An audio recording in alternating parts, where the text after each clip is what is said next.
My name's Will Lowe. I'm the general manager at Lowe Vintage Instrument Company. We've been open for almost a year. It will be a year June 16th. You know, we've really been embraced by the local community, you know, here in Burlington and Greensboro and surrounding areas. And we also do a really good traveling business as the word has started to get out. We have customers come in from Charlotte and Raleigh and South Carolina and Virginia, West Virginia. Vintage instruments were kind of a shared passion between me and my dad. Ever since I was about 12 years old, we've been doing this. We would take yearly road trips together, just me and him, and we'd drive across the country looking for vintage instruments in pawn shops, guitar shops, really all over the place.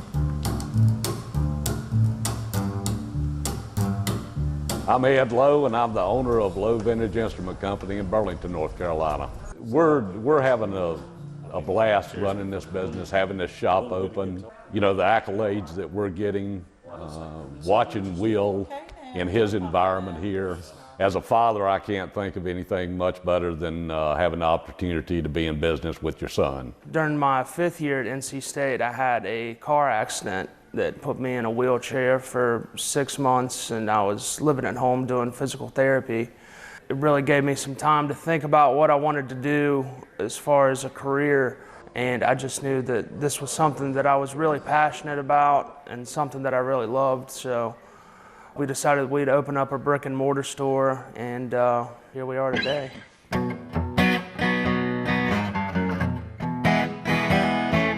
You know, his wreck changed a lot for him, but it also changed a lot for me.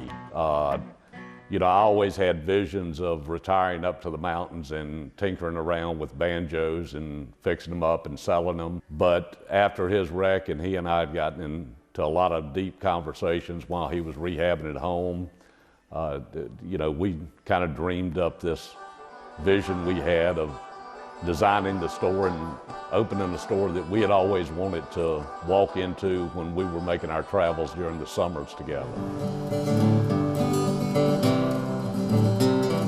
And just the opportunity to be around these instruments and to be a caretaker for them for a short period of time while they're here with us is fantastic. And as I said, getting to do it with my son, it don't get no better than that.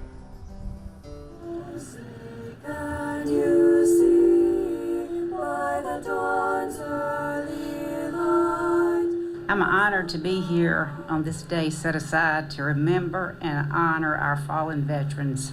To talk a little bit about my dad, who was a World War II veteran. That's probably the most important aspect of the whole ceremony, is for the kids to see what's been done for them, why they have the freedoms they have, and to be able to do what they do. And hopefully some of those kids, or all those kids, will carry this on in some sort of fashion. But they fought as hard as they could with what little they had for as long as they could. So they were captured on April the 9th of 1942. You did that? Knowing folks that have passed during and after service, you know, whether they were active duty or not as a member, doesn't matter while they're here. They're all veterans. You know, they're all part of the Brotherhood of Service that defends the nation when called upon. I think that it's good to hear the history and keep that in memory for the people that were present here, and then just to pay the respect for those that passed by putting the wreaths on. And every year, there's been rain, there's been snow, but the starkness of, you know, the wreath against the weathered headstone just kind of makes for a little bit of an impact on viewing.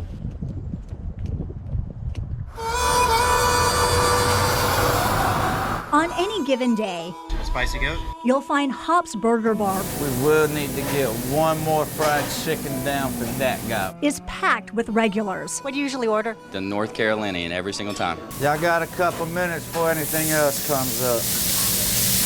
Out-of-towners and first-timers also fill the dining room. Absolutely coming back for more. The menu doesn't just cater to carnivores. I always get the bison burger, create my own burger every time. It's a vegetarian's delight, too. I love the food. Hop's Burger Bar is the brainchild of David Issa and Chris Martin. We had no idea it would come along this fast. It all began in 2013 on Spring Garden Street in Greensboro, but 2015 was the year that really put them on the map. I mean, it catapulted it to a whole nother level. That's when Hop's was voted America's best burger restaurant in the entire country by TripAdvisor. It just blew up from there. Everybody, the news crews here in Greensboro found out about it. We had news out there. I mean, we had people calling. Yeah, it truly was an award of a lifetime. The popularity allowed them to open a second Hop's in Greensboro on Lawndale Drive, then a third location in Chapel Hill, and it's full steam ahead. Next up, Hop's is hopping over to Ronaldo Road in Winston-Salem and will undergo $500,000 in renovations. Originally, it was the headquarters of Quality Oil Company that opened in the 1930s. And it's a very unique building, and we're just so fortunate to be able to have a building of that historic significance that we're just thrilled to death about it. David and Chris are looking forward to the future, but they go way back in the past. The two first met at Grimsley High School in the late 1980s, where they played on the tennis team. He's mediocre compared to Big Daddy here, so I don't... That friendship later turned into a 20-year business partnership. Their families vacation together, and their kids are best friends. We're one big family. It is one big family. The family atmosphere, and I'm glad he decided, thank you, to bring you guys in, shines through at their restaurants. The environment's really great, the food's really good, and it's like a nice place to hang out with friends. Right behind you down low, Michael. David and Chris say the recipe for success is simple. Creative burgers. How do you not get the burgers confused? Well, after doing it for 6 years, I better not get them confused.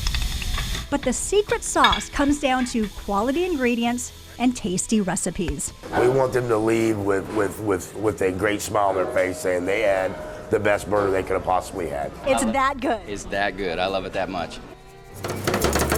Whether it needs some scraping, you gotta be careful. Yeah, it is hot. It is really hot. Or comes out steaming, I want to find it. I am a huge foodie. I'm always on the quest to find something new. One spot in the Triad that has a huge selection of restaurants is downtown Greensboro. And here's another restaurant right here. It's called Blue Denim. It's Creole Cajun. I have not yet been here, but this is definitely on my list. Hi there. But on this day, I crossed another restaurant off my list. Hi, welcome to Pier. My name's Katie. I'll be taking care of you this evening. Wonderful. This is Pier Oyster Bar and Grill, which opened just a few months ago. The menu is like my taste, a variety. I really like everything, so that means trying different restaurants, different type of cuisines. It could be Japanese, it could be Italian, it could be just California inspired. Like, I'm all for it. And I have the pictures to prove it. From a monster pretzel, to sushi, to food truck goodies, to pizza. Yes, I take pictures of different dishes, but I try not to post them because I know it can be a little bit annoying. My travels are also tasty, like Britt's Donuts on the North Carolina coast, oysters in New Orleans, and a slice in New York City. If I go on vacation, the very first thing that I'll do, I'll start researching restaurants. And I'm not the only one who likes to dine and discover. I just like the different feels in the different restaurants and all the different people you meet and the great food at all the restaurants in the Triad. Definitely, it's a new spot here downtown. Roommate actually told me about it. Looked it up on Yelp, saw it had a couple of great reviews, saw the atmosphere, liked it, and I'm like, let's go ahead and give it a shot. Let's give this a shot. Those grits?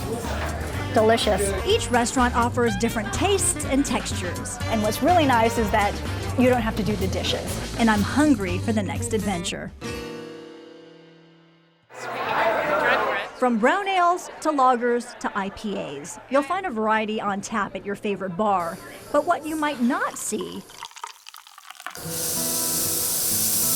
are the brewers who make the beers. It's a beautiful smell. Before the doors open to customers at Angry Troll Brewing in Elkin, This looks great. you'll find Meredith Gotts creating craft concoctions. So we're making our amberjack beer today. extra care is given. From quality ingredients to the proper temperature. You gotta be nice to it. To get the recipes just right. With brewing, you're not only utilizing and doing a passion that you really love, but at the same time, you're able to pour that in a glass and give it to someone and see their eyes light up and say, wow, this is really good. Meredith is somewhat of a rarity. And a lot of the guys didn't think that I was going to last very long in the brewing profession. She's been a professional brewer for 5 years, and in that time, she's been the only female beer maker at the 3 breweries where she's worked. Brewing is a very male-dominated field. But that wasn't always the case. Here in the United States and in North Carolina in particular, we know that women were the ones at home making beer. Erin Larimore is part of the Well-Crafted project at UNCG. They're documenting the history of beer and researching the $2 billion industry in North Carolina. During her research, she discovered beer making was women's work before brewing was industrialized. And they were doing it with whatever ingredients they could find. You couldn't get hops from Oregon in the 1800s to make a hoppy beer. She found old cookbooks. So this is the Carolina Housewife. It was written in 1851. With ingredients you probably wouldn't associate with beer today. Molasses, ginger, pineapple, and even spruce, as in the tree. A lot of them were sweet or they were corn-based. They didn't use kind of traditional ingredients, but they used what they could find. I went and took my idea to the tattoo studio and I said, Meredith has her own version of documenting ingredients with the tattoo of hops and barley. I decided to get a brewing tattoo as soon as I outlasted all the guys that were brewing at the brewery. She doesn't consider herself a pioneer. She just wants to focus on small, carefully brewed batches. All right. But she does want to stir up the landscape. I think we have a little ways to go before we convince the rest of the beer drinking nation that women are capable of brewing just as well, if not better, than men.